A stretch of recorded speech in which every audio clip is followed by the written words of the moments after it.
I'm not gonna lie. This one's gonna be a long one. I mean, it's official now. John Cena is the bad guy.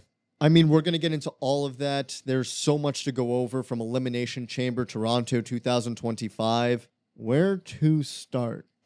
Honestly, let's just go in show order. But let's do this properly. Hello, everyone. Welcome back to the K-Fabe experience. I think that's what we're going to be calling this now. I'm KD. In case you've been living under a rock, Toronto just hosted Elimination Chamber 2025, and oh boy, was it a doozy. I mean, front to back, this thing was just loaded with amazing matches, great superstars, and moments that none of us will ever forget.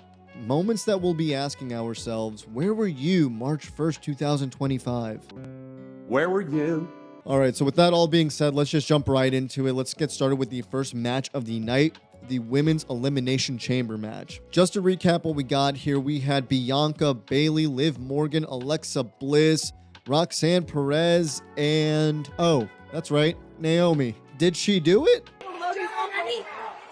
All right, so the Women's Elimination Chamber match kicks off. We have our first two in the ring, Liv Morgan versus Naomi, but it wasn't Liv Morgan versus Naomi. Jade Cargill comes busting through, swinging on Naomi. I mean, swinging. I thought that Bianca was in cahoots with Naomi to put Jade Cargill away. I mean, are we going to completely throw that conspiracy out the window? Maybe. It really was just Jade Cargill going straight after Naomi and putting her away. You know, Naomi essentially at that point is just out of the match and it just continues. We just had amazing highlights coming from every entrant in the chamber match. My personal favorites, Roxanne Perez coming out the gates. Roxanne is just so ready for the main roster call-up, it's not even funny. There is rumor and speculation, I believe, that the WWE draft in 2025 is going to happen sometime after WrestleMania. I am heavily anticipating that Roxanne Perez will see herself on the Raw roster. I think they are cooking something with this Bayley versus Roxanne feud. I think it's only going to grow, it's only going to deepen, and honestly lead to a great finale in the end, so whatever that may be. Alexa Bliss had her awesome moments. I am in love with her sister Abigail turned DDT move. The way she just kind of stares at you in the camera like this. Intense, intriguing, and terrifying all at the same time, but I love it. I love it anyways. I really thought that the Wyatt Six were going to do something, maybe play with the lights, a little Nosferatu action. Nosferatu! But didn't really happen, but nonetheless, that's okay. We're going to see her on SmackDown with them, I think, real soon. Liv eliminating Bliss also was a pretty good honorable mention, hitting her with a roll-up, but also using Bianca's braid for leverage there, if anyone caught that. Pretty smart move. Say what you will about Liv Morgan. She is a tactician in the ring, a crafty one, but still a tactician. Ultimately, Bianca hitting the KOD, eliminating Liv Morgan, going on to win the Elimination Chamber match, setting her eyes on the prize at WrestleMania. Now again, who this will be against, it could be Rhea, or it could be Io, or I could swear this is going to be a triple threat match as I predicted, so we'll have to wait and see. I mean, some honorable highlights for this match was Bianca hitting the crossbody from the top of the pod. That was awesome. I don't know how you could not hear this, but Bianca using her braid as a whip to the midsection of Liv Morgan, ouch. And then Liv kind of returning a receipt by using Bianca's braid to swing her across from the ropes to the steel wall was honestly a really good use of the braid. All right, so moving on to the tag team match that was Tiffany Stratton and Tiffany Stratton and Trish Stratus. Tiffany Stratton and Trish Stratus. Tiffany Stratton and Trish Stratus. Tiffany Stratton and Trish Stratus. Tiffany Stratton and Trish Stratus versus Candice LeRae and Nia Jax. This match was pretty straight to the point. It was the most predictable match out of the four that we had. You know, to no one's surprise, really, it was Trish Stratus and Tiffany Stratton getting the win. Go Team Blonde. Gold team rules! There were a couple of highlights. My personal favorites being Tiffany Stratton hitting the spine buster on Nia. That was pretty sick. And then also Trish's super stratisfaction, as Michael Cole was calling it, onto Nia. Yeah, we're going to give her props for that. Tiffany Stratton hits the prettiest moonsault ever on Nia to get the win. 1, 2, 3, put away, we're done. Also, right before Tiffany Stratton hitting her prettiest moonsault on Nia, did anyone else catch the little kick that she gave to Trish Stratus right beforehand? Right at this point I don't know if that was kind of something like, hey, make sure Candace doesn't get in the ring, or if this was something else. I don't know. I saw it. I peeped it. It seemed weird, but also not that big of a deal, I suppose. I'm just kind of ready for this Nia-Tiffany feud to end. I think we really need to focus on Tiffany Stratton versus Charlotte Flair at WrestleMania. It is a title match. Nia Jax isn't in the picture, nor should she be. Overall, this match really was just a testament to, hey, if you let these women cook, they will. And overall, not feeling too bad on this match. Was it the greatest? Not really. I still feel like Tiffany Stratton versus Chelsea Green in Toronto at Elimination Chamber would have kicked more ass rather than this. But I get it. We kind of want to give Trish Stratus a hometown win. Why not have had this match on Friday Night SmackDown the day prior to Elimination Chamber? I don't know. I don't get paid the big bucks to think of these things, so what do I know? Man, oh man, where do we begin with this one? Woo! This was a doozy. This one I could talk about all day long. We'd be here forever. So I'm going to try my best to condense this near 5-star match into one quick little segment here. So Kevin Owens versus Sami Zayn unsanctioned match was a spectacle. It was exactly what it needed to be. Just let these two loose and go at it. I mean, the weapons were amazing. You know, the double stack tables, the barbed wire steel chair, the hockey stick. From top to bottom, these two just duked it out to their limits. Something that gets overshadowed a lot of the time because we're so focused on the attention that's going on in the ring. But of course, the commentary by Pat McAfee, Michael Cole, and Wade Barrett really kind of helped set the tone of how emotional this match really was. Michael Cole driving the point that these two were at one point tag team brethren, you know, going on to main event and win WrestleMania together, only to lead to this. It's just immaculate, great storytelling that WWE really thrives on. And of course, the actions going on in and out of the ring by these two really just took it to a whole nother level, right? We had Kevin Owens forcing the hockey stick in Sami Zayn's mouth, even Sami Zayn hitting a blue power bomb into the broken barbed wire steel chair. Holy moly, there were no limits onto this. This really was a 4.9999 out of 5-star match. I just really would have loved to see the Crimson Mask make an appearance out of either two, but hey, you know, I'm just really surprised it didn't happen when Sami Zayn sent Kevin Owens face first into the barbed wire steel chair. So this match really wraps itself up after Kevin Owens power bombed Sami Zayn into the apron 2 times, sending him into the ring, pinning him 1, 2, 3. This really was the emotional climax. It got to the point where Kevin Owens climbs out of the ring, really with the intent to send Sami Zayn home once and for all with a package pile driver onto the exposed concrete.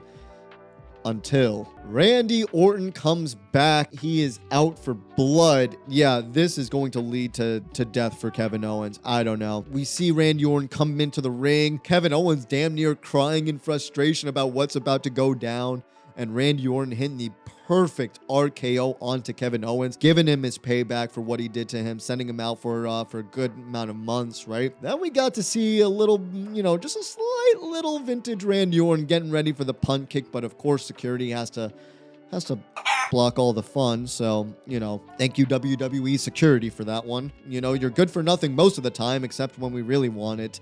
So, whatever. But, I mean, at the end of the day, Randy hitting, you know, every security guard in the ring with the RKO, even hitting a false handshake finish, only to lead to an RKO on the last one, was hilarious. And overall, super great match, amazing finish.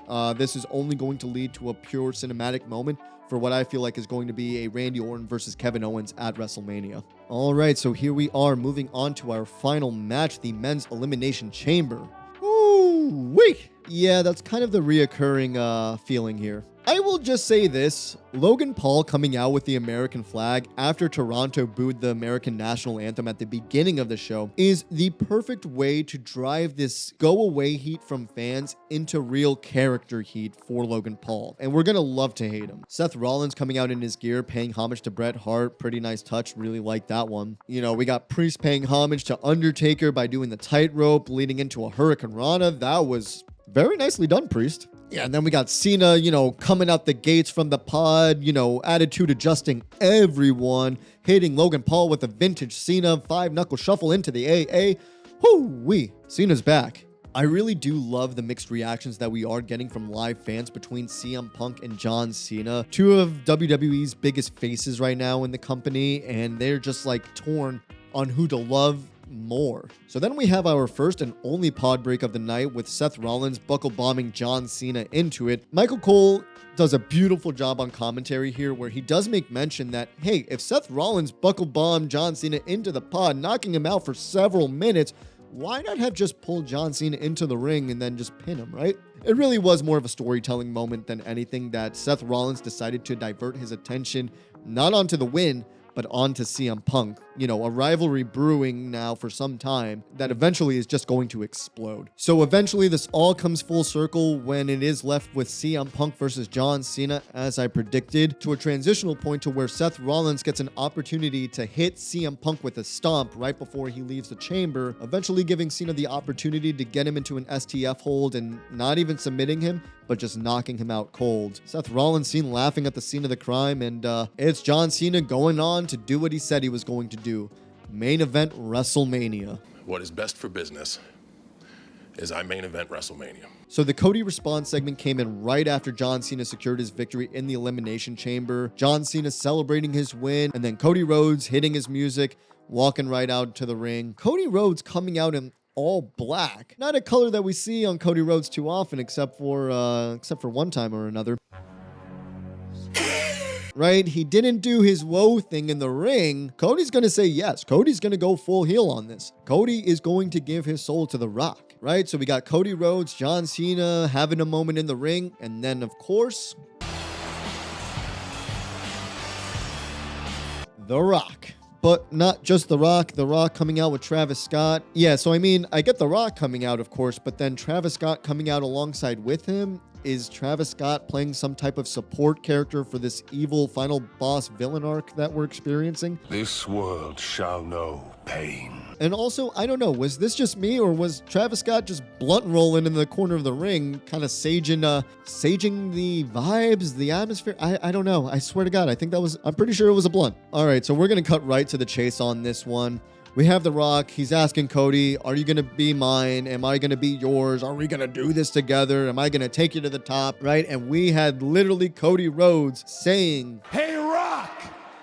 Go fuck yourself! Also, John Cena celebrating that when he said it was pretty hilarious. But then the joke stopped there. It turns in to John Cena giving Cody Rhodes a big ol' embrace, a big ol' hug. Cody Rhodes' back turned to The Rock. John Cena's face just drops. The Rock sends the signal. John Cena.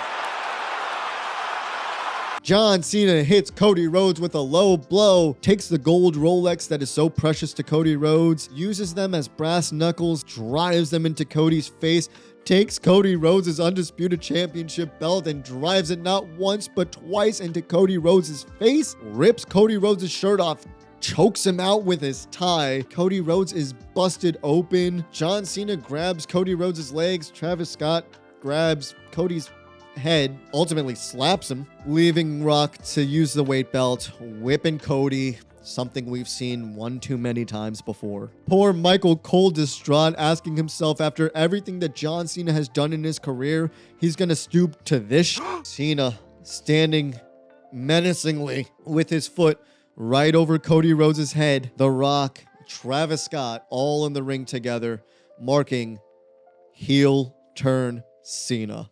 You sold out chants bellowing the arena. It was cinema. This was something that has never been done to John Cena in the WWE. Now, of course, when John Cena first started, he wasn't the most favored. This is a situation where WWE is turning John Cena heel rather than people just deciding not to like him because he's John Cena. Is he going to carry out the remainder of his farewell tour as the heel? Or, now bear with me, get in closer. Get in nice and close here. Too close, a little too close. Is this a ploy? Is the John Cena heel turn just a ruse fabricated, constructed by Cody Rhodes to throw The Rock off his scent and ultimately defeat the final boss once and for all? I don't know. I'm just a fan on the internet making up. Cody Rhodes telling John Cena, hey, look, The Rock wants me to do this weird thing where I give him my soul and lock it up tight and no, none of that. Instead, let's put one over on old Rocky. Let's make him think that he's got all the power and that he's got the biggest poster child of the WWE in the palm of his hands. And when the moment is right, we are going to put the final boss away once and for all. I don't know. It's just a thought I have. You know, there are so many feelings that we have right after this, and it's just going to be a situation where we'll wait and see. You know, sometimes you get tired of waiting and seeing. Sometimes you just want to know. I mean, overall, the Elimination Chamber this year was completely stacked from top to bottom. Both women and men's Elimination Chamber matches put on such a great performance by literally everyone in there and not in there. Looking at you, Cargill. And now that we have evil John Cena, leader of the Break-A-Wish Foundation, I don't know where we're going to go. Does John Cena actually go on to beat Cody Rhodes at WrestleMania and win his 17th world title? I'm excited nonetheless. I really hope at this point we get to see John Cena really do his farewell tour in its full run capacity. Hopefully we don't go off and do another movie. And yes, Triple H, the road to WrestleMania has now officially begun. Does it feel like we're on the road to WrestleMania now? You sarcastic little son of a... But that is going to do it for me today. Of course, there are so many other thoughts, highlights, and things I didn't even get to talk about, but... your boy has a stream. That's right, I am live most of the days of the week. You can follow my channel on Twitch. I'll put the link always in the description below. It's a good time to come hang out, have a good back and forth conversation. We talk everything wrestling. We talk about some music stuff. Occasionally, we do a little bit of the gaming, but it's a great time nonetheless, and I'd love to see you out there. But before I leave, as always, I do want to pass the question on to you. Now that we're past Royal Rumble and Elimination Chamber, what do you think is going to happen at WrestleMania? I need to know what you think of John Cena turning heel in 2025 because, yeah, that's a thing. If you enjoyed this breakdown and analysis, please give the video a thumbs up. Please subscribe to the channel for more wrestling content over here. I really appreciate the support thus far, and I can't wait to see what we still have in store on this road to WrestleMania. It's only going to get bigger. With that being said, I will see you all on the next one, and I will be back with some more K-Fabe. Until then...